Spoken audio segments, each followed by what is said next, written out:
de de da de de da da da da da.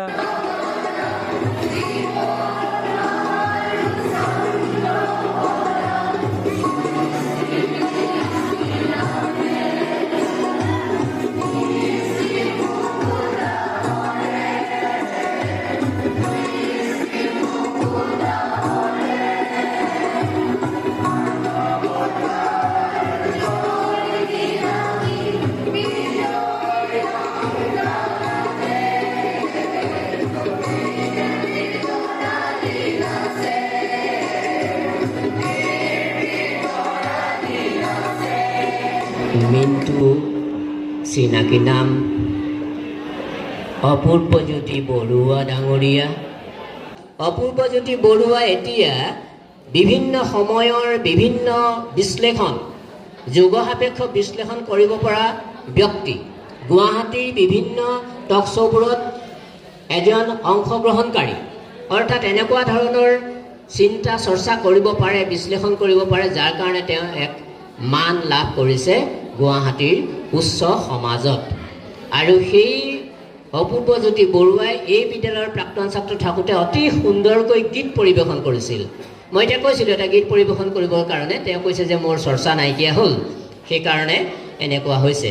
আৰু আমি সেইকাৰণে কালি গম পালোঁ বিদ্যালয়ৰ প্ৰতি কিমান হেঁপাহ আছে, যাৰ কাৰণে বিদ্যালয়খন ভাঙিব বুলি গম পোৱাৰ পিছত গুৱাহাটীৰ পৰা নিজৰ কন্যাৰ সৈতে আহি কালি ইয়াত ফটো মাৰি আছে অপূৰ্বজ্যোতি বৰুৱাই আমাৰ প্ৰভাতী উন্মোচন কৰিছে। কিন্তু লগতে এগৰাকী কন্যা লৈ আহিছে আইচু বৰুৱা।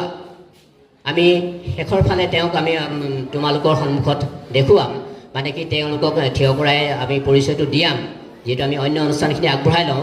আইচু বৰুৱা বোলা যিগৰাকী কন্যা অপূৰ্বজ্যোতি বৰুৱাৰ, কি জানানে, ৱেইট লিফটিঙত যিটো খেলো ইণ্ডিয়া, গোটেই ভাৰতৰ ৰাষ্ট্ৰীয় পৰ্যায়ৰ যিবোৰ খেল হয় তাত ৱেইট লিফটিঙত 2023 চনত ৰূপৰ পদক পাইছে, 2024 সোণৰ পদক পাইছে। আমি পৰৱৰ্তী সময়ত তোমালোকৰ গ্ৰুপত যিটো হোৱাটছআপ আছে তাত কিছু ভিডিঅ' দেখুৱাম, কেনেকৈ সেই বাইদেউগৰাকীয়ে নিজক সজাইছে, নিজক সামৰ্থ্যৱান কৰিছে, নিজক ভৱিষ্যতৰ কাৰণে প্ৰস্তুত কৰিছে। সকলোলৈকে নমস্কাৰ। মই মিন্টু।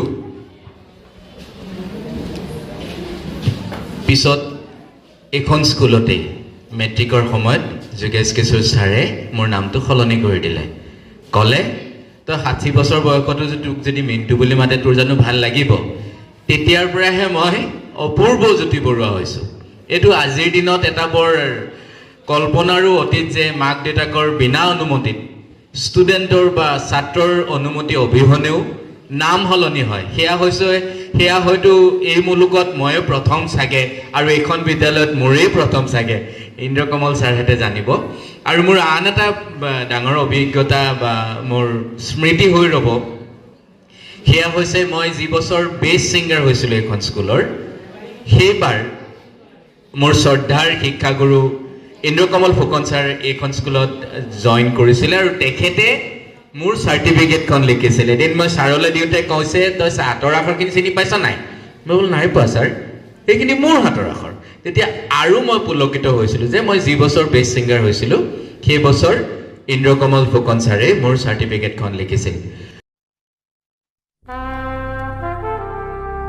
ছাত্ৰ ছাত্ৰীসকলক উদ্দেশ্যে কৰিছোঁ যে এই স্কুলখনত মোৰ এটা আবেগ জড়িত হৈ আছে।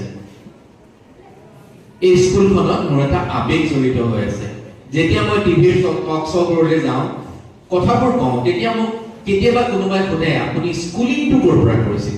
তেতিয়া মই বুকু ভিন্দাই কওঁ যে আউনীআটী হেমচন্দ্ৰদেৱ উচ্চতৰ মাধ্যমিক বিদ্যালয়, আমগুৰি, শিৱসাগৰ জিলাত মই মোৰ শিক্ষা জীৱন শেষ কৰিছিলোঁ, বা মই মোৰ শিক্ষা জীৱনৰ পাতনি মেলিছিলোঁ। তাৰ পৰাই মই কেনেকে কথা ক'ব লাগে, কেনেকে উচ্চাৰণ শুদ্ধ কৰিব লাগে, কিদৰে স্পষ্টতা আনিব লাগে, আৰু কিদৰে কথাবোৰৰ আনে বুজি পোৱাকৈ সলসলীয়াকৈ আৰু শুদ্ধকে আৰু স্পষ্টকে অসমীয়া ভাষা প্ৰয়োগ কৰি সন্মুখৰ জনক বুজাব লাগে, সেইখিনি কথা মই আমাৰ এই স্কুলখনতেই শিকিছিলোঁ। আজি বাইদেউক দেখা পাই চকুপানী ওলাইছে।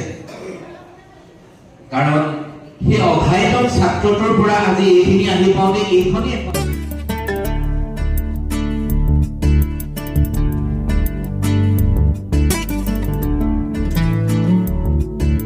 नगमे हैं शिकवे हैं किस्से हैं बातें हैं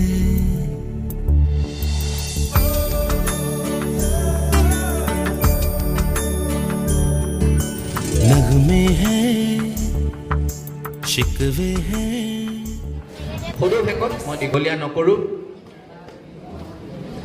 গান গাইছিলোঁ এতিয়া বিহুকে এপাকে গাওঁ গান অলপ দূৰ হৈ গ'ল কাৰণ মিউজিকৰ কথা আছে ঐ আলিয়ে নেযাবি মাধৱী